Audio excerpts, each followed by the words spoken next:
नमस्कार प्यारे साथियों, मैं सुशील जादौन आप सभी का स्वागत करता हूं, आप सभी का अभिनंदन करता हूं। तो कैसे हैं आप सब लोग? बहुत अच्छे होंगे, जबरदस्त होंगे, शानदार होंगे और खूबसूरत होंगे।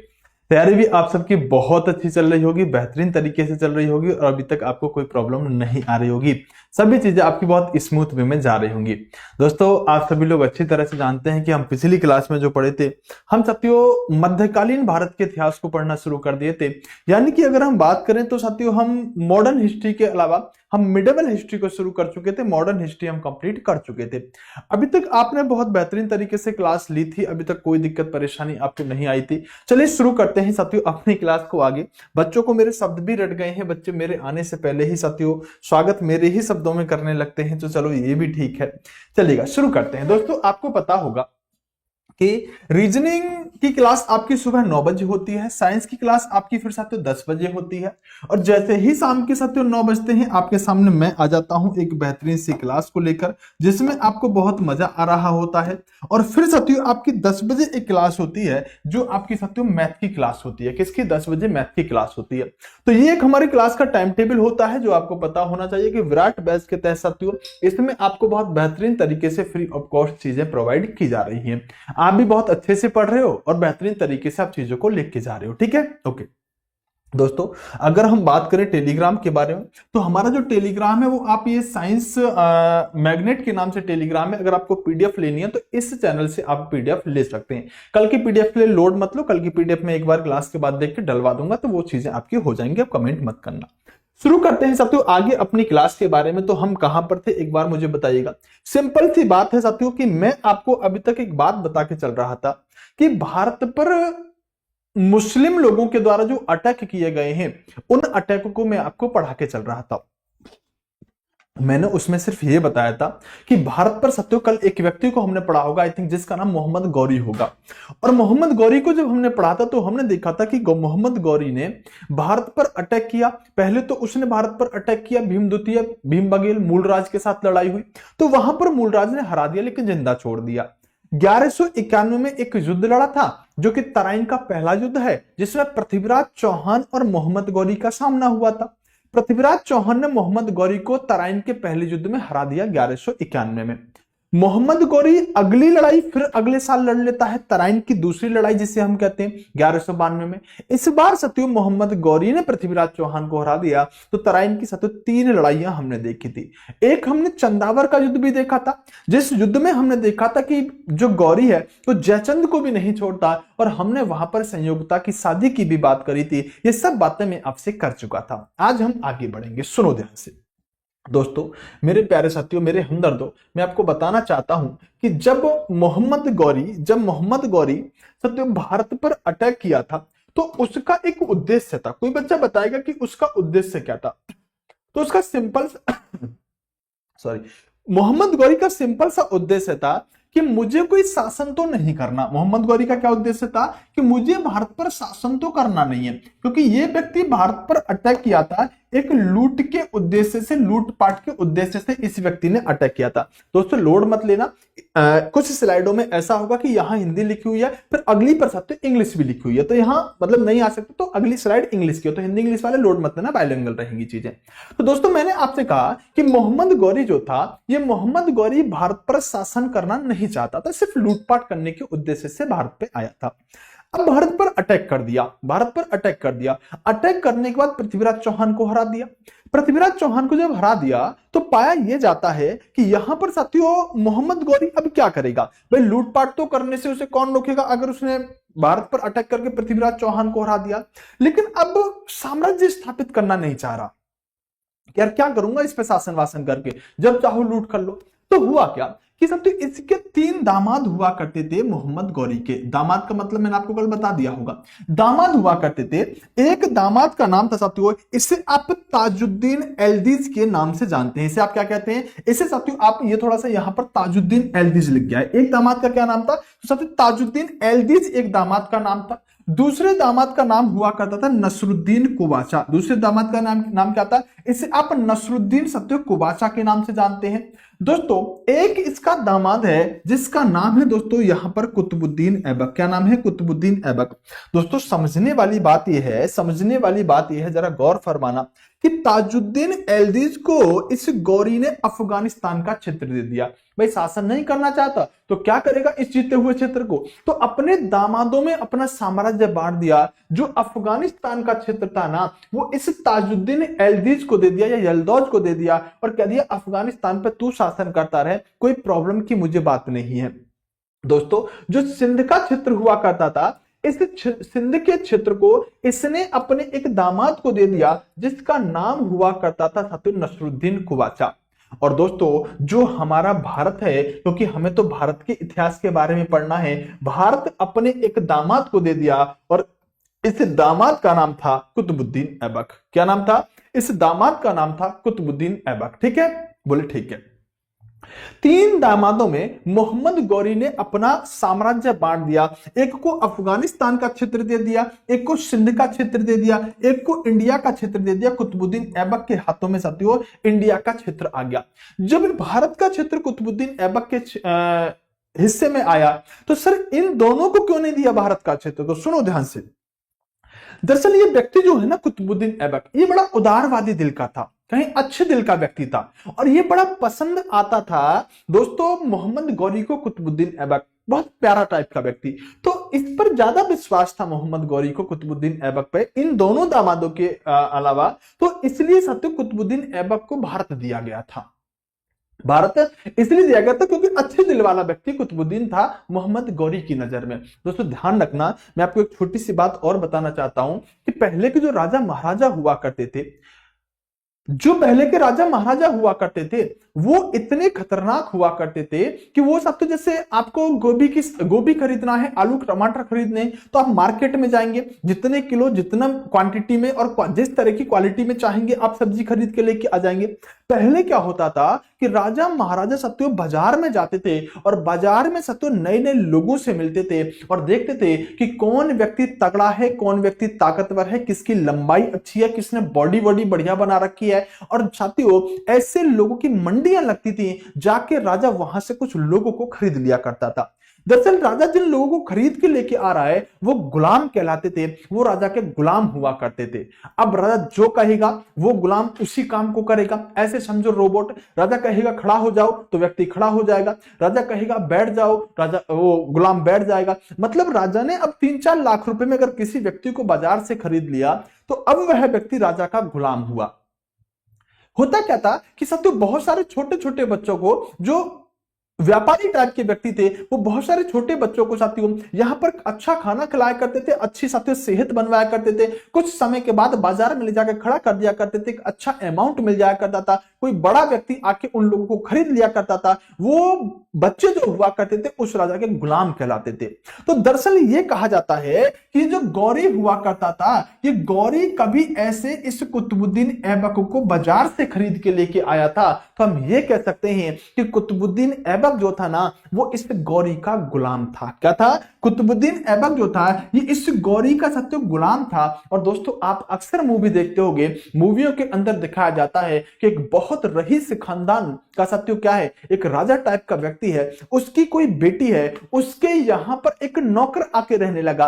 अक्सर उस मालिक की बेटी को उस नौकर से प्यार हो जाता है और ऐसा ही कुछ यहां पर हुआ था, क्योंकि गौरी का गुलाम था कुतुबुद्दीन ऐबक। जब दरबार में रहता है, घर पे रहता है, साम्राज्य में रहता है और अच्छा बॉडी अच्छी बना रखी है कुतुबुद्दीन ऐबक ने, क्योंकि सत्य गुलाम था, खरीद के लेकर आया गया था। तो साथियों इसकी गौरी की बेटी का दिल आ गया कुतुबुद्दीन ऐबक पर। और दोस्तों आपको अमरीश पुरी का वो डायलॉग तो अच्छी तरह से पता होगा कि क्यों ना इस मित्रता को रिश्तेदारी में बदल लिया जाए। तो अपनी बेटी की शादी कुतुबुद्दीन ऐबक के साथ गौरी कर देता है। तो यहां गंगाधर ही शक्तिमान है और शक्तिमान ही गंगाधर है। कहने का मतलब यह है कि कुतुबुद्दीन ऐबक गौरी का गुलाम भी है, कुतुबुद्दीन ऐबक गौरी का दामाद भी है। बात समझ गए ना?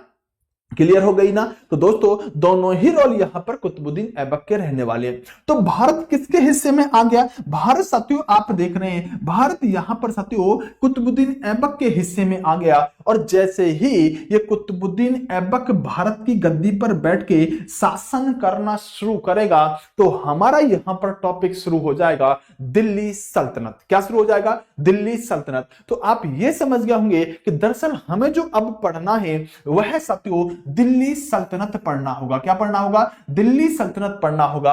और दिल्ली सल्तनत जिसका समय जो रहेगा वो 1206 से लेकर दोस्तों 1526 तक रहेगा। दिल्ली सल्तनत आप कब से कब तक पढ़ोगे? 1206। क्यों? क्योंकि दोस्तों 1206 में कुतुबुद्दीन ऐबक दिल्ली की गद्दी पर बैठ जाएगा और 1526 तक आप पढ़ते जाओगे। 1526 वह समय होगा जब भारत पर साथियों एक व्यक्ति अटैक करेगा जिसका नाम होगा बाबर। और बाबर अपना मुगल काल शुरू कर देगा और दिल्ली सल्तनत को खत्म कर देगा। तो हमें कहां से कहां तक दिल्ली सल्तनत पढ़नी है? कुतुबुद्दीन ऐबक के दिल्ली बैठने से लेकर और बाबर के आक्रमण तक जो पढ़ना है वो दिल्ली सल्तनत को पढ़ना है। और दिल्ली सल्तनत जब आप पढ़ेंगे तो आप पाएंगे कि इस दिल्ली सल्तनत में आप कुछ वंशों के बारे में पढ़ेंगे। दोस्तों पहला वंश होगा जिसको आप गुलाम वंश के नाम से जानेंगे। 1206 से लेकर 1290 तक ये शासन करेगा। सुनो ध्यान से, मैं कह रहा हूं हमें दिल्ली डायनेस्टी जो पढ़नी है उसमें 5 वंशों ने शासन किया है। उस 5 वंशों के कई सारे राजाओं ने शासन किया है। तो दिल्ली सल्तनत जब हम पढ़ते हैं तो हम 5 वंशों को पढ़ते हैं और उन वंशों में किस किस राजाओं ने शासन किया है इस बात को पढ़ने का काम करते हैं। तो पहला वंश जो हम पढ़ने जाएंगे वो गुलाम वंश पढ़ेंगे जो दोस्तों 1206 से 1290 तक शासन करेंगे इसके राजा गुलाम वंश के। फिर शुरू हो जाएगा दोस्तों खिलजी वंश। खिलजी वंश 1290 से लेकर 1320 तक शासन करेगा। फिर शुरू हो जाएगा तुगलक वंश और तुगलक वंश 1320 से 1398 तक शासन करेगा।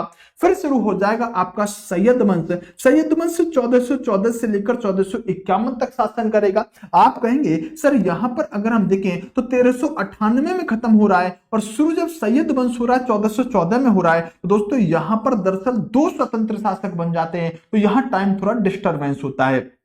सैयद वंश 1414 से लेकर 1451 तक और दोस्तों फिर लोधी वंश पढ़ेंगे 1451 से लेकर 1526 तक। मतलब इस समय आते आते ये बाबर अटैक कर देगा और जब बाबर अटैक करेगा तो दिल्ली पर कौन से वंश का शासन होगा? दोस्तों लोधी वंश का शासन होगा।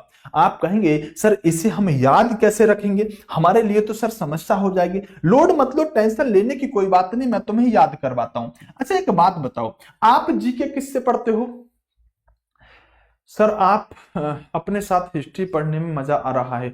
चलिए अच्छी बात है, मैं तो कर रहा हूं। आप हिस्ट्री किससे पढ़ रहे हो? कितने बच्चों को भाई मेरा नाम पता है अभी तक? ऐसे तो नहीं किसी बच्चे को मेरा नाम ही नहीं पता हो। तो सुशील जादौन सर के साथ हिस्ट्री पढ़ रहे हो ना? अगर सुशील जादौन सर के साथ हिस्ट्री पढ़ रहे हो या सुशील जादौन सर के साथ जीके पढ़ रहे हो तो जीके तुम्हें कैसी लग रही है? बोरिंग लग रही है, कठिन लग रही है, खतरनाक लग रही है या आसान लग रही है? जीके आपको कैसी लग रही है? कहोगे सर जीके बहुत सरल लग रही है, बहुत आसान लग रही है, यही कहोगे ना? तो सुनो ध्यान से, जब आप सुशील जादौन सर से जीके पढ़ रहे हो तो होगा क्या कि ये जो जीके है ना दोस्तों, आपकी जीके जो है, जीके तो सर सरल लगती है। क्या कहोगे? जीके तो सरल लगती है। बस इसलिए, क्यों? क्योंकि भैया सुशील जादौन सर जीके पढ़ाएंगे तो कठिन कैसे लग जाएगी? तो एक लाइन याद रखेंगे, जीके तो सरल लगती है। इंग्लिश वाले बच्चों को भी कोई प्रॉब्लम नहीं है अब तो ट्रिक में।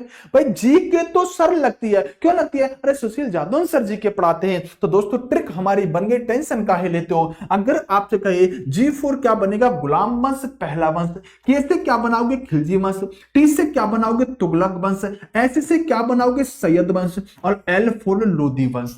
L4 लोधी। और ये क्रम से है। अगर यहां से क्वेश्चन पूछता है तो ऐसे क्वेश्चन पूछेगा कि बताओ तुगलक वंश से पहले किस वंश ने शासन किया? तो ट्रिक तैयार है। आप कहोगे सर खिलजी वंश ने। समझ गए दोस्तों? अगर क्वेश्चन पूछता है तो ऐसे भी पूछता है कि सैयद वंश से पहले और खिलजी वंश से बाद दिल्ली सल्तनत पर कौन सा वंश बैठा? तो आप 1 मिनट में लगाओगे कि सैयद वंश से पहले, खिलजी वंश के बाद में तुगलक वंश के लोगों ने शासन किया। ट्रिक में मजा आया?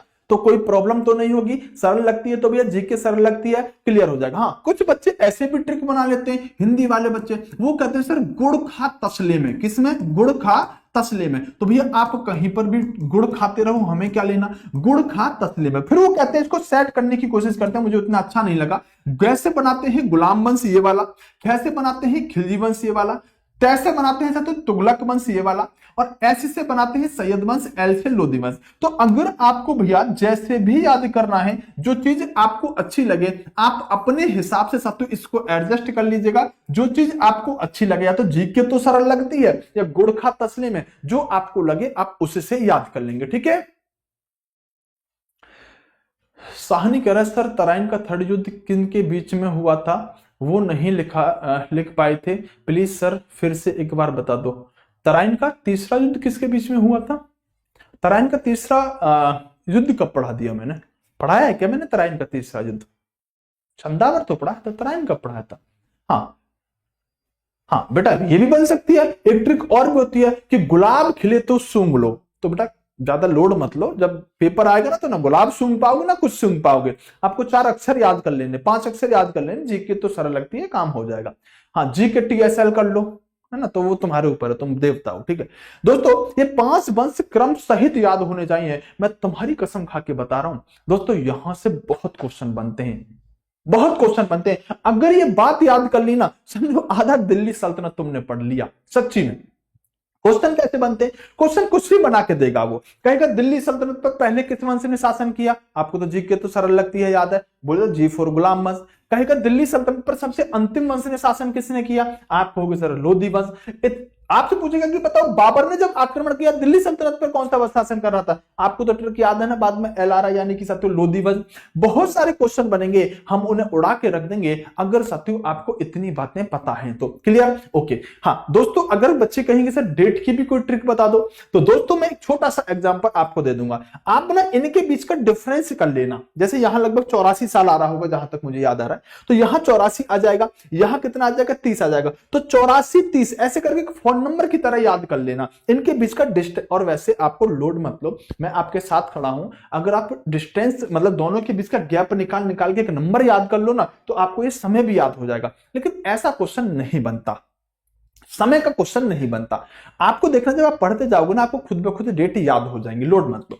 तो ये साथियों हमारे 5 वंश हमें पढ़ने हैं, और 5 वंशों की बात करें तो साथियों ये पांचों वंश जो अब आप दिल्ली सल्तनत के अंदर पढ़ने वाले हो, वो 5 वंश आपको उंगलियों पर याद रखने पड़ेंगे, क्योंकि यहां से साथियों हर पेपर के अंदर क्वेश्चन आता है। तो मैं आपसे अगर पूछूं कि पहला वंश कौन सा पढ़ना है महोदय हमें, तो आपको सर स्लेव डायनेस्टी पढ़नी है, जिसे आप गुलाम वंश कहेंगे। सर हमें यहां से गुलाम वंश के साथ शुरुआत करनी है, किसके साथ, गुलाम वंश के साथ शुरुआत करनी है। तो पहला क्वेश्चन, बेसिक क्वेश्चन तो यह बन सकता है कि सर ये बताओ कि इस वंश का नाम गुलाम वंश क्यों पड़ा। अगर पहला क्वेश्चन मैं आपसे पूछ लूं कि दोस्तों गुलाम वंश का नाम गुलाम वंश क्यों पड़ा, तो क्या आप इस बात का जवाब दे पाओगे, गुलाम वंश का नाम गुलाम वंश क्यों पड़ा? मैं बताना चाहूंगा, सबसे पहले इसी बात को क्लियर करूंगा। देखो दोस्तों, हमने एक बात जान ली कि जो दिल्ली सल्तनत की शुरुआत होगी, दिल्ली सल्तनत की जो शुरुआत होगी वो 1206 से शुरुआत हो जाएगी, चलेगी कब तक, कब तक, 1526 तक ये चलेगी। तो दिल्ली सल्तनत का समय कितने से कितने तक है, 1206 से लेकर और 1526 तक का दिल्ली सल्तनत का समय है। इस दिल्ली सल्तनत में अगर आप देखेंगे तो पाएंगे कि जो गुलाम वंश है ना, वो तो 1206 से लेकर 1290 तक शासन करेगा, जो अभी हमने देखा था। अच्छा, गुलाम वंश जो है साथियों, इस वंश को जब हम पढ़ रहे होंगे तो साथियों पहला व्यक्ति यहां पर गद्दी पर बैठेगा, जिस व्यक्ति का नाम होगा कुतुबुद्दीन ऐबक। तो ये तो हम पढ़ के आए थे, हमें क्या दिक्कत है भाई, कुतुबुद्दीन ऐबक के बैठने से ही तो मैंने कहा था कि दिल्ली सल्तनत की शुरुआत हो जाएगी। तो गुलाम वंश पर जो पहला व्यक्ति बैठा ना गद्दी पर, उस व्यक्ति का नाम है कुतुबुद्दीन ऐबक। और कुतुबुद्दीन ऐबक जैसे ही बैठा, इस कुतुबुद्दीन ऐबक ने अपने लिए एक अपने नाम का वंश की शुरुआत करी, जिसका नाम इसने रख दिया था कुतुबी वंश। देखो दो बातें हैं, गुलाम वंश की गद्दी पर पहला व्यक्ति बैठा जिसका नाम है कुतुबुद्दीन ऐबक। कुतुबुद्दीन ऐबक ने अपने नाम का वंश शुरू कर दिया जिसका नाम था कुतुबी वंश। तो कुतुबी वंश का जो शासन चला ना वो गुलाम वंश के अंडर है कुतुबी वंश, क्योंकि कुतुबुद्दीन ऐबक ने अपना पर्सनल वंश चलाया है। ये सब तो 1206 से 1210 तक चला। तो आप ये भी ध्यान रखना कि कुतुबुद्दीन ऐबक का शासनकाल कब से कब तक होगा, 1206 से लेकर 1210 तक ही कुतुबुद्दीन ऐबक का शासनकाल होगा। तो क्या बताया मैंने, गुलाम वंश का कार्यकाल 1206 से 1210 तक रहा, कुतुबी वंश जो रहा गुलाम वंश का शासन 1206 से 1290 तक रहा, लेकिन कुतुबी वंश का समय रहा 1206 से 1210। क्यों? क्योंकि सत्य कुतुबुद्दीन ऐबक अपने नाम का वंश चलाया था और कुतुबुद्दीन ऐबक का भी सत्य समय जो है वो 1206 से 1210 तक रहने वाला है। ठीक है, ओके। अच्छा सुनो दोस्तों, अब जब राजधानी की बात आई तो आपको एक बात बताना चाहता हूं कि जैसे ही दोस्तों ये व्यक्ति है कुतुबुद्दीन ऐबक बड़ा उदार दिल का है। क्या है? बड़ा उदार दिल का है, बड़ा साफ दिल का, नेक दिल टाइप का व्यक्ति है। तो इसने अपनी राजधानी दोस्तों अफगानिस्तान बना ली। क्या बना ली? इसने अपनी राजधानी दोस्तों, अगर हम बात करें, इसने अपनी राजधानी अफगानिस्तान से लाहौर के लिए ट्रांसफर कर ली। क्यों? देखो मैं आपको एक बात बताना चाहता हूं कि ये जो गौरी के 3 गुलाम थे ना, एल्दौज की बात करें, कुबाचा की बात करें, ये या ऐबक की बात करें, ये तीनों ही टारगेट बना के बैठे थे हमें भारत मिल जाए, लेकिन भारत किसे मिला? कुतुबुद्दीन ऐबक को। इनको इस बात की बहुत जलन थी कि यार कुतुबुद्दीन ऐबक को भारत क्यों मिला, क्योंकि भारत तो समृद्ध क्षेत्र है ना, सबसे ज्यादा सोना चांदी तो यही मिल रहा है। तो इन लोगों को बहुत जलन थी और ये हमेशा साथियों क्या करते रहते थे, इसको तिरछी नजर से ही देखते रहते थे कुतुबुद्दीन ऐबक को। और दोस्तों आपको बताना चाहूंगा ये एल्दीज वगैरह जो थे ये थोड़े से खतरनाक टाइप के व्यक्ति थे। सच कहूं तो कुतुबुद्दीन ऐबक इस एल्दीज वगैरह से डरता भी था। तो डरता था, तो डरने की वजह से क्या किया कि कुतुबुद्दीन ऐबक ने अपनी राजधानी को इससे थोड़ा दूर रखा। ये अफगानिस्तान से ये व्यक्ति जो कुतुबुद्दीन ऐबक है जब डरता है तो ये अपनी राजधानी को अफगानिस्तान से थोड़ा और नजदीक भारत की तरफ ले आता है, मतलब लाहौर पाकिस्तान का क्षेत्र आज के समय का, तो अफगानिस्तान से लाहौर ये अपनी राजधानी को बना लेता है। अगर कहे कोई कि दोस्तों गुलाम वंश के शासकों की राजधानी कहां पर थी, मुख्यतः कुतुबुद्दीन ऐबक की, या ऐसे नहीं पूछेगा, ऐसे पूछेगा कि बताओ कुतुबुद्दीन ऐबक ने अपनी राजधानी को कहां बनाया, तो आप क्या कहोगे? कुतुबुद्दीन ऐबक ने अपनी राजधानी को लाहौर बनाया। अच्छा क्वेश्चन बनेगा तो ये पूछ लेगा कि ये बताओ कुतुबुद्दीन ऐबक ने अपनी राजधानी को लाहौर कहां से ट्रांसफर किया, तो आप आराम से बताएंगे कि कुतुबुद्दीन ऐबक ने अफगानिस्तान से अपनी राजधानी लाहौर में ट्रांसफर करी थी। बात समझ में आ गई? अगर समझ में आ गई तो इस क्वेश्चन पर स्टार लगा लो। सबसे ज्यादा ये क्वेश्चन पूछा जाता है कि कुतुबुद्दीन ऐबक ने अपनी राजधानी को कहां बनाया था? लाहौर बनाया था। दोस्तों मैं कह रहा हूं कि ये कुतुबुद्दीन ऐबक बड़ा उदार दिल का व्यक्ति है। देखो कितने उदार दिल का व्यक्ति है ये व्यक्ति। कुतुबुद्दीन ऐबक जो है इस व्यक्ति को दोस्तों लाख बख्श कहा जाता था। इसकी अगर हम टाइटल की बात करें, इसके साथ हम उपाधियों की बात करें तो पहला है इसको लाख बख्श कहा जाता था। अब सर लाख बख्श क्यों कहा जाता था? दोस्तों ये व्यक्ति सुबह सुबह उठता था और बहुत सारे लाखों की मुद्रा लोगों को दान में दे दिया करता था। लाख बख्श, या किसी व्यक्ति ने गुनाह कर दिया उसे माफ कर दिया करता था, बख्श दिया करता था। तो इसलिए कुतुबुद्दीन ऐबक का एक टाइटल पड़ा, इसे लाख बख्श कहा जाने लगा।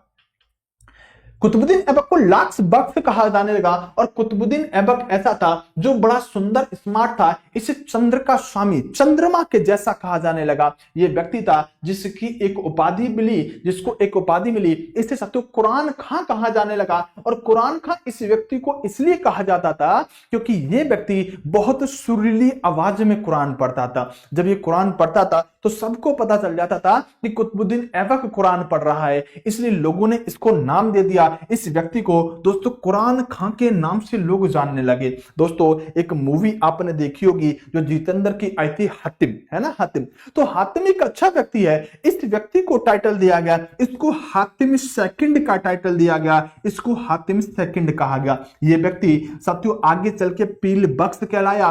पील बख्श का मतलब होता था हाथियों को दान करने वाला, हाथी दान कर दिया करता था। दोस्तों यहां से क्वेश्चन बनता है कुतुबुद्दीन ऐबक की कौन कौन सी उपाधियां हैं? पहली लाख बख्श लाखों दान कर देने वाला, दूसरी पील बख्श हाथी दान कर देने वाला, इसे चंद्र का स्वामी कहेंगे, इसे साथियों इसके अलावा हातिम सेकंड कहेंगे, और क्या कहेंगे, इसे साथियों यहां पर कुरान खां कहेंगे, क्योंकि बहुत सुरीली आवाज में ये व्यक्ति कुरान पढ़ने का काम करता है। तो पील बख्श, हातिम, कुरान खां, या साथियों हम बात करें चंद्र का स्वामी और लाख बख्श, ये सब के सब कुतुबुद्दीन ऐबक के टाइटल हैं, ये इस व्यक्ति की उपाधि हुआ करती थी। मैं कह रहा हूं कि बड़ा साथियों सामान्य सा व्यक्ति था, बड़ा उदार दिल का व्यक्ति था, और ये क्या कहता था, ये कहता था जनता से कि देखो भाई, ये जो दिल्ली की गद्दी पर मैं बैठा हूं ना, मेरी क्या औकात थी कि मैं दिल्ली की गद्दी पर बैठूं।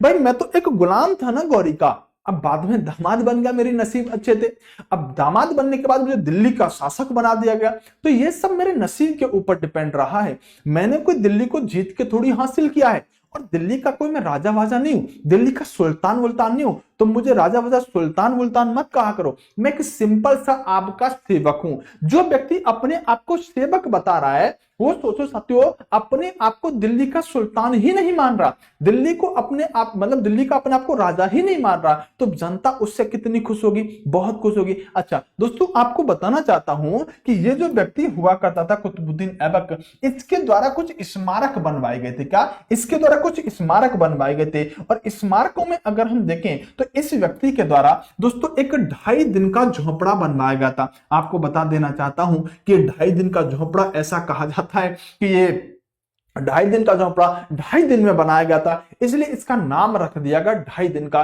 इसे 2.5 दिन का झोपड़ा भी आप कहते हो। दोस्तों कहां पर है ये? दोस्तों अजमेर के अंदर अवस्थित है। दरअसल ये एक मस्जिद हुआ करती थी, एक मतलब आज के समय में एक मस्जिद है। आपको बताना चाहता हूं कि दरअसल समस्या क्या हुआ करती थी कि इस्लामिक कंट्री के जो लोग थे या इस्लामिक शासकों को जिनको हम पढ़ रहे हैं, ये स्थिति यह है कि ये भारत के अंदर ये दिखाना चाहते थे कि भाई भारत पर हमारा शासन है, क्योंकि आप देखेंगे कि अफगानिस्तान लाहौर तक इनका शासन फैला हुआ है। भले ही वहां पर गौरी के कुछ और दामाद शासन कर रहे हैं, लेकिन साम्राज्य तो इनको फैला हुआ है। तो ये क्या करते थे कि अपना कुछ ऐसे काम करते रहते थे जिससे कि ये पता चलता रहे कि यहां पर सत्य शासन हमारा है, यहां पर शासन हमारा है। जैसे आपको बताना चाहूंगा कि भारत के अंदर कई सारी मस्जिद बनवा देते थे, क्योंकि भारत में सत्य मस्जिद हुआ नहीं करती थी। तो इन्होंने कहा कि ये कैसे पता चलेगा कि यहां शासन हमारा है, तो वहां मस्जिद बनवा दी। अच्छा दोस्तों, अब मस्जिद बनेगी कैसी? तो हिंदुओं के मंदिरों को तोड़ तोड़ के मस्जिद बनवा दिया करते थे, या कोई कोई मॉन्यूमेंट बना हुआ है, कुछ इमारत बनी हुई है, उसको तोड़वाया, उसको तोड़वा के वहां मस्जिद बनवा दी। अब 2.5 दिन में मस्जिद बनने का मतलब जानते हो क्या? 2.5 दिन के अंदर तो मस्जिद बन सकती है? नहीं बन सकती। ये क्या था? दरअसल आपको बताना चाहता हूं, कुछ लोग कहते हैं कि संस्कृत महाविद्यालय हुआ करता था, संस्कृत महाविद्यालय को तोड़वाया, तोड़वाने के बाद तो वहां पर 2.5 दिन के अंदर एक मस्जिद शुरू कर दी। दोस्तों जब ये क्वेश्चन एसएससी जीडी वगैरह में पूछा जाता था तो सिंपल पूछा जाता था कि ये बताओ कि 2.5 दिन का झोपड़ा किसने बनवाया? सिंपल आंसर है 2.5 दिन का झोपड़ा कुतुबुद्दीन ऐबक ने बनवाया। अब दिल्ली पुलिस 2018 में क्वेश्चन पूछा गया कि ये बताओ कि 2.5 दिन का झोपड़ा कहां पर अवस्थित है? आप क्या कहोगे? दोस्तों ये अजमेर के अंदर अवस्थित है। अब जब एडवांस सत्यो कंपटीशन बढ़ा तो पूछा जाने लगा कि 2.5 दिन का झोपड़ा क्या है? एक मंदिर है, एक मस्जिद है, एक गिरजाघर है, या एक विद्यालय है? क्या कहोगे? ये सत्यो एक मस्जिद है वर्तमान के समय में। तो कंपटीशन जैसे बढ़ता है तो क्वेश्चन की प्रवृत्ति चेंज होनी शुरू हो जाती है, और आपको उस क्वेश्चन की प्रवृत्ति को समझते हुए अपने लेवल को एडवांस करना पड़ेगा। अगर आप एडवांस लेवल को कर गए तो क्वेश्चन चाहे कैसा भी बने आप क्वेश्चन को सॉल्व कर जाएंगे। 2.5 दिन का झोपड़ा अजमेर में एक मस्जिद है, संस्कृत विश्वविद्यालय की जगह पे इसको बनाएगा। दोस्तों आपको बताना चाहता हूं कि एक दिल्ली के अंदर इसने मस्जिद बनवाई जिसका नाम है कुव्वत उल इस्लाम मस्जिद। तो क्वेश्चन ऐसे भी बनेगा कि कुव्वत उल इस्लाम मस्जिद कहां पर है? कहो दिल्ली में है। दोस्तों अगर हम बात करें तो भारत के इतिहास की संभवतः, दोस्तों संभवतः बोल रहा हूं, ये पहली मस्जिद मानी जाती है कुव्वत उल इस्लाम मस्जिद। कुव्वत उल इस्लाम मस्जिद भारत के इतिहास की संभवतः पहली मस्जिद मानी जाती है।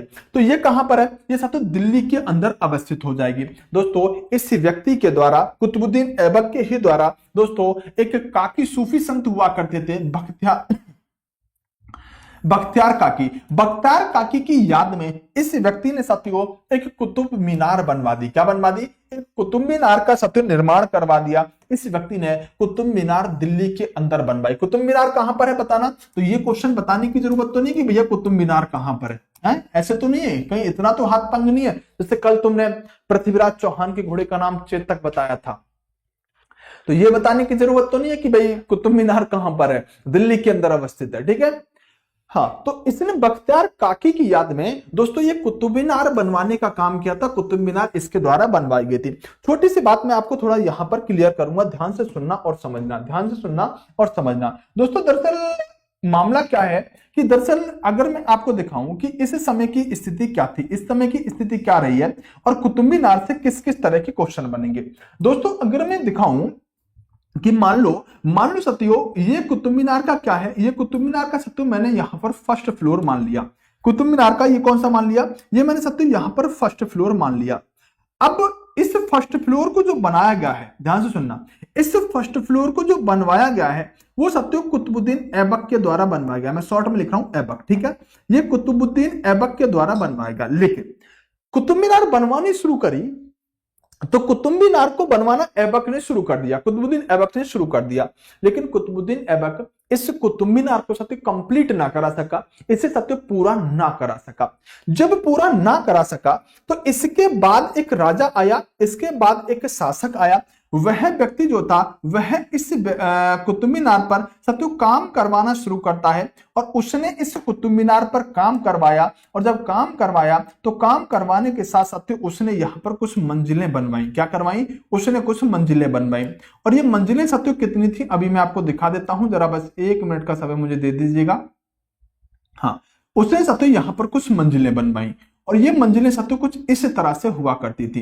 अब ऐसे समझो कि यहां पर आपको दिखाई दे रहा होगा, अगर मैं आपको दिखाऊं कि ये 4 मंजिल सत्य हो गए, यानी कि पहला फ्लोर किसने बनवाया? पहला फ्लोर सत्य कुतुबुद्दीन ऐबक ने बनवा दिया। पहला फ्लोर कुतुबुद्दीन ऐबक ने बनवा दिया। दूसरा फ्लोर, तीसरा फ्लोर और चौथा फ्लोर। चौथा फ्लोर बनवाने के काम एक व्यक्ति ने किया और उस व्यक्ति का नाम कोई मेरा लाल बता पाएगा? उस व्यक्ति का नाम हुआ करता था दोस्तों इल्तुतमिश। क्या नाम था? इस व्यक्ति का नाम हुआ करता था इल्तुतमिश। देखो क्वेश्चन क्या बनेगा, ध्यान से सुनना। मैंने आपसे कहा कि कुतुब मीनार को बनवाना शुरू किया कुतुबुद्दीन ऐबक ने, उसने इसकी नींव रखी और पहला फ्लोर बनवाया, लेकिन कंप्लीट ना करवा सका कुतुबुद्दीन ऐबक। अगला शासक आया इल्तुतमिश। इल्तुतमिश इस कुतुब मीनार के साथ तो बाकी फ्लोरों को बनवाता है, मतलब दूसरा, तीसरा और चौथा फ्लोर इल्तुतमिश के द्वारा बनवाया जाता है। और फिर क्या हुआ कि साथियों एक समय ऐसा आया कि दिल्ली के अंदर भयंकर तूफान आ गया। क्या आ गया? दिल्ली के अंदर भयंकर तूफान आ गया। और जैसे ही दिल्ली के अंदर भयंकर तूफान आया तो कंडीशन यह हुई कि इस भयंकर तूफान की वजह से इसका जो चौथा फ्लोर हुआ करता था ये सब तो क्षतिग्रस्त हो गया। ये सब तो क्या हो गया? ये टूट फूट गया, ये हिल गया, ये गिर गया। ध्यान से सुनना, मैंने कहा पहला फ्लोर ऐबक ने बनवा दिया, दूसरा, तीसरा, चौथा फ्लोर इल्तुतमिश ने बनवा दिया। लेकिन हुआ क्या कि दिल्ली में तूफान आया, बारिश पड़ी, बिजली गिरी। बिजली कहते हैं कुतुब मीनार पर गिर गई, तो कुतुब मीनार पर गिरी तो चौथा वाला फ्लोर इसका तो डैमेज हो गया, यहां पर कह सकते हैं क्षतिग्रस्त हो गया। तो एक व्यक्ति आया, उस व्यक्ति ने क्या किया कि इसके साथ तो चौथे वाले फ्लोर की पहले तो मरम्मत कराई और मरम्मत करा के बोला कि क्यों ना जब ये मरम्मत में करा ही रहा हूं तो एक फ्लोर अपने नाम का ही क्यों ना जोड़ दूं, एक फ्लोर अपने नाम का ही क्यों ना जोड़ दूं। तो वो व्यक्ति चौथे फ्लोर की तो मरम्मत करवाता है और 5वां फ्लोर अपने नाम का जोड़ देता है। उस व्यक्ति का नाम है फिरोज शाह तुगलक। क्या नाम है? फिरोज शाह तुगलक के नाम से आप उससे जानते हो। अब देखो मैं आपसे क्वेश्चन पूछ रहा हूं, आपके सामने सब तो सारी बातें हैं, अगर कंफ्यूजन है तो पूछ लो, एक बार फिर से बता दूंगा, लेकिन क्वेश्चन गलत मत करना। मैंने सिर्फ इतना कहा कुतुब मीनार की नींव रखी कुतुबुद्दीन ऐबक ने, पहला फ्लोर बनवाया लेकिन कंप्लीट ना करवा सका। अगला राजा आया इल्तुतमिश, उसने साथियों यहां पर दूसरा, तीसरा और चौथा फ्लोर बनवा दिया। जब चौथा फ्लोर इल्तुतमिश ने बनवा दिया तो कुछ समय के बाद साथियों दिल्ली के अंदर बिजली तूफान की वजह से यहां पर साथियों चौथा फ्लोर क्षतिग्रस्त हो गया, डैमेज हो गया। तो दूसरा राजा साथियों कुछ समय के बाद बनेगा जो इस चौथे फ्लोर की मरम्मत करवाएगा और फिर पांचवा फ्लोर साथियों अपने नाम का जोड़ देगा। तो पांचवा फ्लोर और चौथे फ्लोर की मरम्मत फिरोज शाह तुगलक ने साथियों यहां पर बनवाई है। अब मैं आपसे क्वेश्चन पूछ रहा हूं, वंस मोर, पीछे वीडियो करके देख ले, वंस मोर, पीछे बेटा वीडियो करके देख ले, 10 बार वंस मोर करूंगा। ये कहो कि सर दूसरे तरीके से बताओ तो ठीक भी है, ऑनलाइन में बेटा एक बार फिर से बता देने वाली तो बात होती नहीं है ना। ये कहो सर दूसरे तरीके से बताओ, वैसे इससे बेस्ट तरीका कुछ हो नहीं सकता। मैं क्वेश्चन पूछ रहा हूं, फिर मैं आपके क्वेश्चनों से आपके डाउट को क्लियर कर दूंगा। सुनो, क्वेश्चन सिंपल है, कुतुब मीनार को पूरा किसने करवाया? फटाफट से आंसर दो। कुतुब मीनार को पूरा किसने करवाया? जल्दी से आंसर दो, चलो। इल्तुतमिश की डेथ 1236 में हुई। पता नहीं बेटा मुझे कब हुई 1236 में। सर हातिम मूवी के अलावा हातिम के बारे में और बताओ। अच्छा ठीक है बेटा, आपके आदेश का पालन करेंगे। Love you sir, love you मेरे भाई।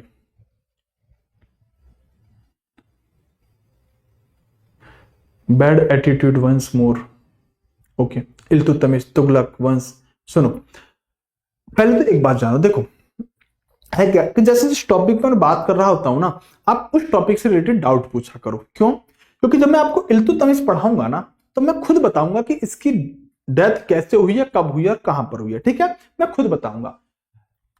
जब भी कोई टॉपिक हुआ करे उस टॉपिक से रिलेटेड ही चीजें पूछा करो, क्योंकि फिर मैं क्या करूंगा, फिर मैं आपकी कमेंटों को इग्नोर करना शुरू करूंगा जो ऐसे फालतू कमेंट होंगे। जब मैं जो शासक पढ़ाऊंगा उस पर जो डाउट हुआ करे पूछ लिया करो, ठीक है। मैं 10 बार बता के जाऊंगा तुम्हें। तुम क्या करते हो ना, यहां पर साथियों रामायण चल रही है और तुम पूछो सर बताओ अर्जुन ने कैसे बाण चलाया था, अब मैं पहले महाभारत बताऊं तुम्हें। तो समस्या ये है, सुना करो, मैं सारे डाउट सारी थ्योरी कंप्लीट करूंगा, तुम्हारा इतना सा डाउट मैं नहीं छोड़ूंगा, इस बात का विश्वास मुझ पर कर लो। तुम सोच भी नहीं सकते, तुम्हारा डाउट यहां बनता ही नहीं। मैं अगर कुतुब मीनार कुतुबुद्दीन ऐबक ने बनवाई ये पढ़ा के चला जाता ना, तुम कभी डाउट पूछते नहीं। मुझे पता है पिछले 8 साल से ही मैं ये चीजें पढ़ा रहा हूं, मुझे पता है कि तुम्हारा डाउट कहां बनेगा और कौन सा बनेगा। तो टेंशन मत लो, मैं कोई डाउट ही नहीं छोड़ूंगा। मुझे पता था तुम ये डाउट पूछते नहीं, लेकिन मुझे पता है डाउट बनता है, मैं क्लियर कर रहा हूं ना, फिर क्यों लोड ले रहे हो।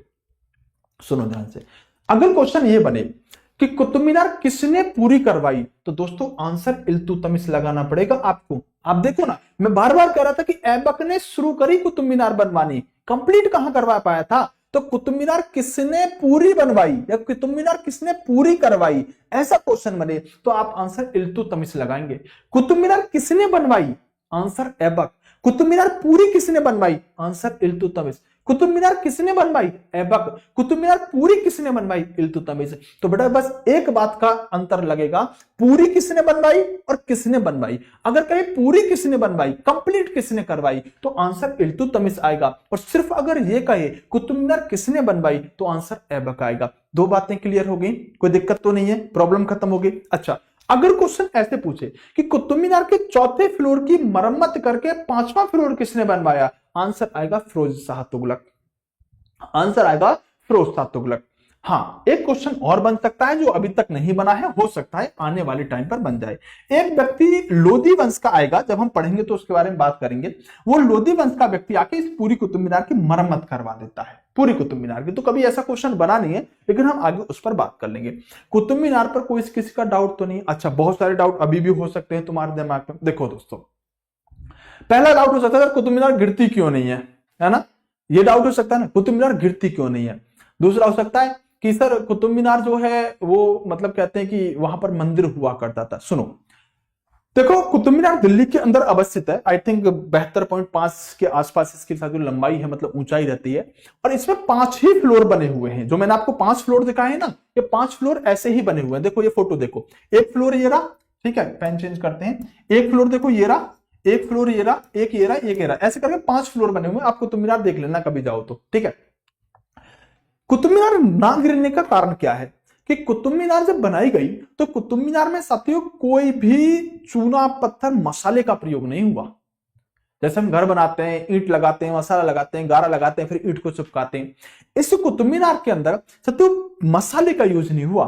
तो सर फिर ये कैसे इतनी ऊंची खड़ी हुई है, इसको इतना ऊंचा खड़ा कैसे किया गया है, और ये आज तक इतने कुतुबुद्दीन ऐबक के समय की है, या तक गिरी क्यों नहीं। दोस्तों दरअसल कुतुब मीनार को जो बनाया गया है ना, जैसे मान लो कोई पत्थर है, उस पत्थर में यहां पर इस शेप की कटिंग की गई, इस शेप की, दूसरा पत्थर इसी शेप में काट के ऐसे इसमें फंसा दिया गया। तो पूरी कुतुब मीनार ऐसे खांचे बना के पत्थरों के अंदर उनकी कटिंग करके और ऐसे फंसाई गई है। अगर मसाला लगता तो छूट जाता, कमजोर पड़ जाता। अब ये ग्रिप ऐसी बनी हुई है कि कुतुब मीनार के पत्थरों को काट के उसके अंदर पत्थर फंसा के साथ जब कुतुब मीनार को बनाया गया है। कुतुब मीनार को जब आप कभी देखने के लिए जाओगे तो कुतुब मीनार में जब आप घूमोगे तो देखोगे कि कुतुब मीनार में आपको गणेश, सरस्वती, मां लक्ष्मी की मूर्ति दिखेंगी। इस बात का क्या साक्ष्य है? इस बात का यह साक्ष्य है दोस्तों कि कुतुब मीनार जहां पर बनवाई है कुतुबुद्दीन ऐबक ने, वहां पहले हिंदू धर्म का मंदिर हुआ करता था। तो ये क्या करते थे लोग, उसी मंदिर को ध्वस्त किया, गिरवाया, तोड़वाया और फटाफट से वहां पर बनवा दी अपनी कोई भी मस्जिद या फिर कोई भी मीनार। जैसे आपने देखा 2.5 दिन में झोपड़ा बनवा दिया, तो कैसे बनता? ऐसे मंदिरों को तुड़वा तुड़वा के अपने साथ ये स्मारक बनवा दिया करते थे। ऐसे कुतुब मीनार बनी है। कुतुब मीनार के अंदर आप देखोगे तो दरअसल कुतुब मीनार गोल है, और कुतुब मीनार के अंदर साथियों आप इस तरह से ऊपर तक जा सकते हो, इस तरह से गोल गोल गोल गोल घूम के आप लास्ट ऊपर तक चले जाते हो। एक मूवी का कोई गाना है जो इस गाना जो है इस कुतुब मीनार पर शूट हुआ है, आपने देखा होगा, मुझे इतना आइडिया नहीं कौन सा गाना है वो। तो एक गाना है जो कुतुब मीनार पूरी सजाई जाती है और यहाँ पर हीरो हीरोइन चढ़ के गाने को शूट करते हैं, वो कुतुब मीनार का सीन है। दरअसल होता क्या था कि कुतुब मीनार के अंदर यहां पर लोग साथियों सीढ़ियों से ऐसे करके ऊपर तक जाते थे, बढ़िया फोटो वोटो सेल्फी वेल्फी लेते थे। तो एक समय पे क्या हुआ, जैसे एक स्कूल का टूर गया कुतुब मीनार देखने के लिए, और जब टूर गया तो बच्चे साथियों यहां पर ऊपर ऊपर ऊपर ऊपर चढ़ते चले गए। अब उनमें से तुम्हारे जैसा शैतान भी था, तुम्हारे जैसा शैतान भी हुआ करता था। उस शैतान बच्चे ने क्या किया, नीचे से लाइट का स्विच ऑफ कर दिया। अब जैसे ही स्विच ऑफ हुआ, ऊपर से सारे बच्चों में भगदड़ मच गई। भगदड़ तो भाई खड़े भी हो जाओ तो बच्चे होते, और जब पूरा अंधेरा हो जाएगा तो भगदड़ जो मचेगी। तो ऊपर से सत्तू बच्चे गिरे और बहुत सारे बच्चे मारे गए इसके अंदर। उस दिन से कुतुब मीनार को दोस्तों यहां पर बंद कर दिया गया कि आप इसे बाहर से देख लो, अंदर से आप इसे नहीं देख सकते।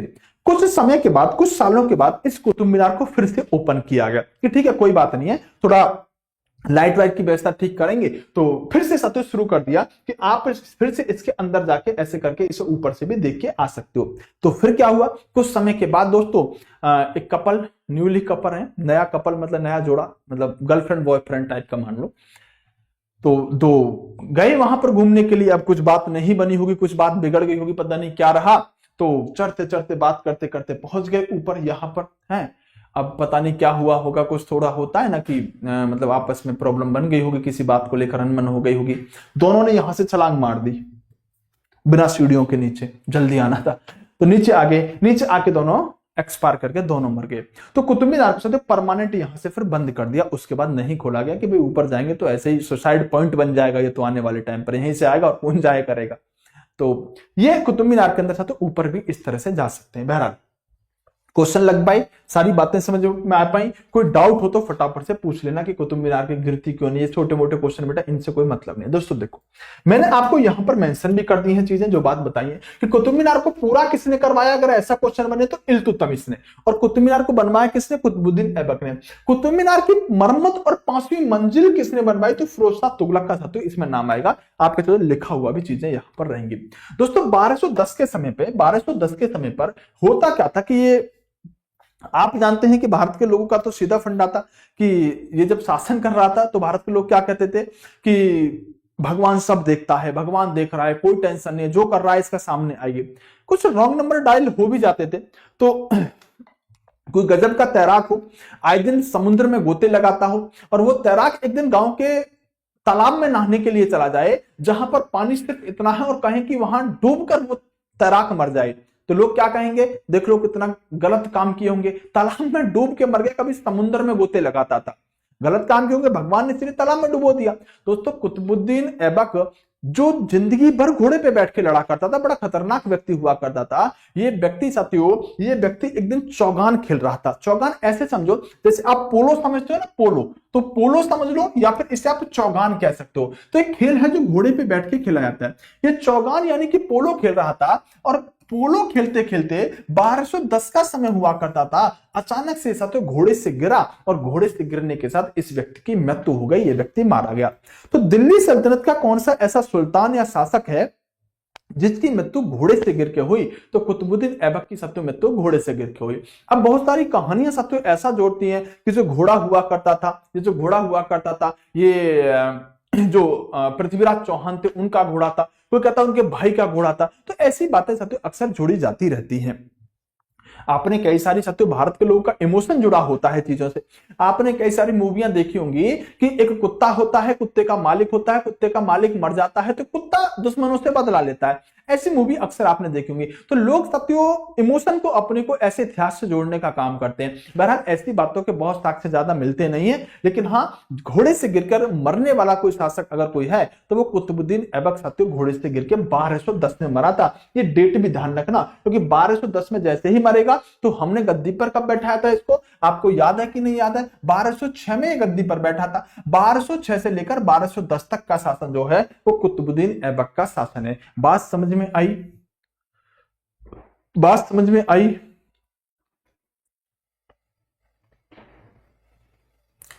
एक बच्चा कह रहा है चंदावर का युद्ध तराइन का थर्ड युद्ध है क्या सर? नहीं बेटा बिल्कुल भी नहीं है। चंदावर का युद्ध अलग है, तराइन का तीसरा युद्ध अलग है। मैं पढ़ाऊंगा तुम्हें तराइन का युद्ध, चंदावर का पढ़ा चुका हूं, अभी पढ़ाऊंगा, थोड़ी देर में आएगा। तो ये साथियों आपका कुतुबुद्दीन ऐबक की क्या हो जाती है? मृत्यु हो जाती है। लेकिन कुतुबुद्दीन ऐबक का ध्यान रखना कि कुतुबुद्दीन ऐबक जो था वो एक गुलाम था, और कुतुबुद्दीन ऐबक जब गुलाम है तो एक छोटी सी बात और भी दोस्तों यहां पर मिलती है कि गयासुद्दीन महमूद हुआ करता था। एक व्यक्ति का नाम था, इसको चाहो तो आप लिख सकते हो, मैं शॉर्ट में आपको बता देता हूं कि 1208 की बात हुआ करती थी। ये गयासुद्दीन महमूद, शॉर्ट में लिख लो, ठीक है, नहीं पूछा जाएगा उतना। गयासुद्दीन महमूद जो था ये दरअसल गौरी का भतीजा था। इस गौरी के भतीजे ने कुतुबुद्दीन ऐबक को गुलाम से आजाद कर दिया था। सिंपल सी बात है। कई बार एक दो बच्चे ऐसा क्वेश्चन पूछ लेते हैं कि सर गौरी जो था उसका मतलब गौरी का गुलाम था कुतुबुद्दीन ऐबक, तो गौरी के गुलाम कुतुबुद्दीन ऐबक को गुलाम से आजाद किसने किया था? तो गयासुद्दीन महमूद ने 1208 में गुलाम से आजाद कर दिया था, इसलिए कि तू अब राजा बन के रहे। और ये गयासुद्दीन महमूद जो था ना, गयासुद्दीन महमूद, ये दरअसल साथियों गौरी का भतीजा हुआ करता था। तो ज्यादा इंपोर्टेंट क्वेश्चन तो नहीं है, लेकिन फिर भी थोड़ा सा जान लो। अच्छा, दूसरी बात, जब 1210 में ये व्यक्ति मर गया कुतुबुद्दीन ऐबक, तो इसका बेटा साथियों गद्दी पर बैठा। इसके बेटे का नाम हुआ करता था आराम शाह। अब देखो जिसके नाम में ही आराम शाह आ रहा है वो कितना आराम से शासन करेगा, इतना आराम से शासन करेगा कि ये व्यक्ति 1210 में गद्दी पर बैठा और 1210 में ही हटा दिया गया। दरअसल आराम शाह जो है वह साथियों कुतुबुद्दीन ऐबक का बेटा है। जो 1210 में आराम शाह गद्दी पर बैठा, ये कुतुबुद्दीन ऐबक का बेटा है और एक साथियों अयोग्य शासक है। कैसा है? ये एक अयोग्य शासक है। और साथियों अनेक तुर्क सरदारों ने इसका विरोध किया, तो ये ज्यादा समय तक गद्दी पर नहीं बैठ पाया और साथियों आराम से ही ये निकल लिया। तो कुतुबुद्दीन ऐबक 1206 में गद्दी पर बैठा और 1210 तक साथियों गद्दी पर बैठा। इस व्यक्ति ने साथियों गुलाम वंश की शुरुआत करी और यह व्यक्ति दिल्ली सल्तनत का पहला साथियों क्या है? शासक है। ध्यान से सुनना, दिल्ली का क्या है? ये साथियों दिल्ली सल्तनत का पहला शासक है। क्या है? पहला शासक है। क्या सर इससे दिल्ली सल्तनत का पहला सुल्तान बोल सकते हैं? तो ध्यान रखना, मैंने एक बात कही है कि यह व्यक्ति अपने आप को सुल्तान मानता ही नहीं है। कहता मैं सुल्तान मुल्तान नहीं हूं, मैं तो तुम्हारा सेवक हूं। मैंने शुरू में ही ये बात बताई थी। तो ये दिल्ली सल्तनत का पहला शासक बोलेंगे। सर सुल्तान कौन होगा? मैं अभी आपको बताने वाला हूं। क्या शमसी वंश को पढ़ाया जाए? क्या शमसी वंश को पढ़ाया जाए?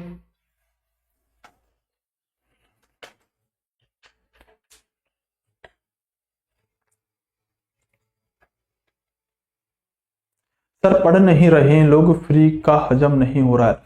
टेंशन मत लो बेटा, अगर ज्यादा डिस्टर्ब करेंगे परेशान होंगे ना तो हम क्लास बंद कर देंगे इनकी, है ना। और यही होगा क्योंकि तुम लोग एक तो पढ़ाई नहीं करते हो, पहली पर समस्या। दूसरी, ना तुम कहीं वीडियो शेयर करके आते हो, सच सच बता रहा हूं, ना तुम वीडियो को लाइक करते हो। देखो अभी हमारी क्लास के अंदर 1500 बच्चे देखते हैं, ये वीडियो लगभग 10, 15, 20 हजार तक देख जाते हैं और लाइक कितने करते हैं? 1500 बच्चे आज तक। तो ठीक है बेटा, अगर तुम ऐसा मतलब बच्चे खुद कह रहे हैं कि भाई फ्री का हजम नहीं हो रहा वगैरह वगैरह, तो ठीक है बेटा, तुम्हारा सपोर्ट ये इस तरह से रहेगा तो ये तो गलत बात है ना, गलत बात है। इसमें थोड़ा सुधार लेके आओ। और तुम बड़े अच्छे बच्चे हो, है ना, तुम्हारा काफी मैं सपोर्ट करता हूं हर जगह पे। तो तुम भी इस बात को समझा करो कि अगर कोई मास्टर शिद्दत से पढ़ा रहा है ना, मेहनत से पढ़ा रहा है ना, और जबरदस्त लेवल की चीजें पढ़ा रहा है ना, तो उसके कंटेंट की बेटा कद्र करो। नहीं तो फिर इंसान क्या सोचेगा, यही सोचता ना इनको फ्री में हम पढ़ा रहे हैं और जो फ्री में पढ़ा रहे हैं उसकी कद्र ही नहीं कर रहे।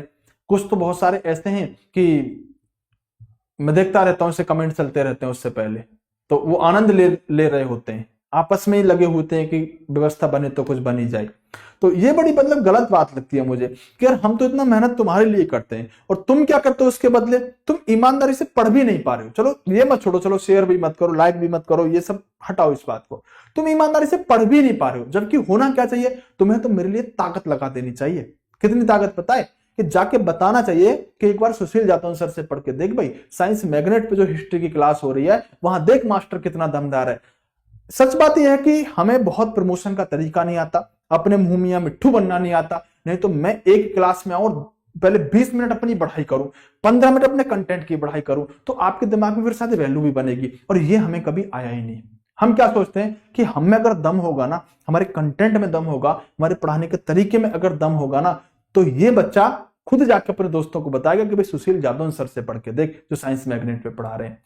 लेकिन तुम करते कहां हो ऐसा? हमारे दिल में तो यही चलता रहता है कि यार हमारे बच्चे हमें सपोर्ट करेंगे, लेकिन तुम क्या करते हो, तुम पढ़ते हो बस अपना पढ़ के निकल लेते हो, आधे तो चैटी करने के लिए आते हैं, चैटी करने। मैं आपको क्या बताऊं, मैं बहुत लंबे समय से पढ़ा रहा हूं, पिछले 7-8 साल से मैं पढ़ा रहा हूं। तो एक टीचर से मेरी मुलाकात हुई और टीचर दरअसल है क्या दोस्तों, इस ऑनलाइन में ना बहुत फ्रॉडबाजी बहुत चलती है और हम उस फ्रॉडबाजी में कभी पढ़े नहीं। हम जो है ईमानदारी से हम अपना पढ़ाते हैं, क्योंकि आपने देखा होगा हम अगर क्लास शुरू करते हैं तो क्लास खत्म ही करते हैं, फिर बीच में कोई बकवास नहीं, समझ लो। तो वो टीचर मतलब क्या बताऊं, चलो इस बात को ना ही बताऊं तो ही ठीक है, अच्छा नहीं लगता।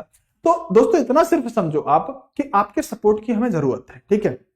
जो आप जी के किंग लिखते हो, जी के बादशाह लिखते हो, हिस्ट्री का जादूगर लिखते हो, दोस्तों ये टाइटल सब मैं पा चुका हूं बहुत पहले। अब सिर्फ जरूरत है आपके सपोर्ट की। आप अपने दोस्तों को जाके बताओ ना, जो दूसरे चैनल पर पढ़ रहे हैं, एक बार बताओ ना, बेस्ट अगर देखना है तो एक बार जाके पढ़ लो। और अगर तुम किसी को बेस्ट जाके बताओगे ना, तो तुम्हारे विश्वास को मैं गिरने नहीं दूंगा, इस बात का वादा करता हूं। अगर तुमने किसी बच्चे को बेस्ट बता के तुम लेके आए ना कि आज एक बार सुशील जाटव सर से पढ़, वो बेस्ट है, अगर तुमने किसी से कहा, तो इतना बड़े भाई पर विश्वास रखना, वो ये कह के जाएगा सच में ये टीचर बेस्ट है। वो तुम्हारी बात को झूठी साबित नहीं होने दूंगा, तुम्हारी बात को गिरने नहीं दूंगा, चाहे साथ मुझे कितनी ताकत लगानी पड़ जाए अपने टॉपिक में। तो तुम्हें सपोर्ट करना पड़ेगा बेटा, तुम्हें ये बताना पड़ेगा। हमारे पास बहुत रिसोर्सेस नहीं है कि हम साथियों पेड एड लगा दें, ये कर दें, वो कर दें, नहीं यार, हमारे पास जितनी सीमित चीजें हैं ना, हम अपनी कंटेंट क्वालिटी पे आगे बढ़ रहे हैं। तो कम से कम तुम तो इतना सपोर्ट करो ना कि जहां जो पढ़ रहे हैं ना, उन्हें जाके बताओ कि एक बार तू हमारे कहने से डेमो ले ले, बस डेमो में मतलब तू 2 क्लास जाके पढ़ ले, तो किसी से जीवन में जीके नहीं पड़ेगा, सिर्फ एक व्यक्ति सुशील जाटव सर से पढ़ेगा। तो ये तुम्हें करना पड़ेगा। हम बेटा करते भी है ना, तो हमें मतलब एक ऐसा लगता है यार हम अपने मुंह मियां मिट्ठू बन रहे हैं, हम अपनी बढ़ाई कर रहे हैं, तो यार ये अच्छा नहीं लगता। ये सब तुम्हें करना पड़ेगा। तो ये सपोर्ट तुम्हारा सही है, और ये अगर मिलेगा ना, तो देखो हमें तो कुछ उतना हासिल नहीं हो रहा, हम तो चाह रहे हैं आपकी नौकरी लग जाए, नौकरी आपको हासिल होगी, लेकिन उसके साथ तुम्हारा सपोर्ट मिलता रहे, चाहे वीडियो शेयर करने से लेके हो, चाहे साथ चैनल को सब्सक्राइब करने को, चाहे लाइक करने को। पर मैं तुम्हारी मोहब्बत को कैसे मैं मानूं, जब देखता हूं वीडियो 10,000 लोग देख रहे हैं, लाइक 1500 कर रहे हैं, तो ऐसे लगता है कि यार ये मेरे साथ चीटिंग कर रहे हैं। समझ रहे हो ना बात को? तो ये बात मैं बार बार नहीं बोलूंगा, बार बार नहीं समझाऊंगा, ठीक है। अब तुम्हें क्या करना है, मुझसे ज्यादा तुम समझदार हो, तुम टाइगर और मतलब खतरनाक टाइप के बच्चे हो। तुम्हें क्या करना है तुम खुद जानते हो। अब तुम्हें क्या करना है वो तुम करना शुरू कर दो। अब कैसे करोगे मुझे नहीं पता ठीक है, कैसे करोगे मुझे नहीं पता, पर लग जाओ, आज से शुरू हो जाओ। समझ पा रहे हो? मेरा फुल सपोर्ट है सर जी। तो बेटा देखो, आपका सपोर्ट तो है, लेकिन दिखना तो चाहिए मुझे सपोर्ट। मेरा फुल सपोर्ट है देश को, मैं कर कुछ भी नहीं रहा, तो ऐसा सपोर्ट किस बात का? मैंने तो आपकी रील भी शेयर करी है इंस्टाग्राम पर। मैं कह रहा हूं कि जैसे आप सपोर्ट कर सकते हो ना, आप सपोर्ट करो, उसकी जरूरत होती है, हर एक टीचर को होती है। ये पक्की बात है कि अगर आप थोड़ा सा सपोर्ट करोगे ना, तो बहुत जल्द हम ये दिखा देंगे कि यहाँ की टीम द बेस्ट है, बहुत जल्द दिखा देंगे। वैसे अभी तक लोगों के दिमाग में है कि जो बच्चा एक बार हमसे पढ़ने आ रहा है ना, भूल जाता है पिछले वाले टीचर को, क्योंकि हम कंटेंट क्वालिटी पे काम करते हैं, पढ़ाते हैं, और वही बच्चे को चाहिए यार। वही बच्चे को चाहिए। चलो ठीक है, अभी वीडियो को लाइक वगैरह ये सब जो करना है भाई कर दो आप फटाफट से, चैनल सब्सक्राइब तो कर दिया करो, वीडियो लाइक कर दिया करो, प्यारे प्यारे से कमेंट भी कर दिया करो। कमेंट पढ़ के बहुत मोटिवेशन आता है, पता क्यों? जब आपके पिछली क्लास की कमेंट देखता हूं ना मैं, तो अगले क्लास को ना लेने के लिए एक्साइटेड होता हूं कि और दमदारी से पढ़ाऊंगा और अच्छा पढ़ाऊंगा। समझ रहे हो ये कमेंट का कितना असर होता है? तो सोचो तुम्हें अगर बहुत अच्छा बहुत जबरदस्त पढ़ना है ना, तो तुम्हें अच्छे कमेंट करने होंगे अगर मैं अच्छा पढ़ा रहा हूं तो। ठीक है, मतलब मेरे कहने से कुछ भी मत कर देना, कभी जाके दूसरे के चैनलों पर भी जाके कमेंट मार दो, Sushil Yadav sir best GK teacher, Sushil Yadav sir best history teacher. तो वो भी करते हैं बच्चे, मैंने देखे हैं कई चैनलों पर साथियों कि मैं कमेंट देख रहा हूं तो वहां लिख दिया भाई सुशील यादव सर से जीके पढ़ के देखो, तो अच्छा लगता है।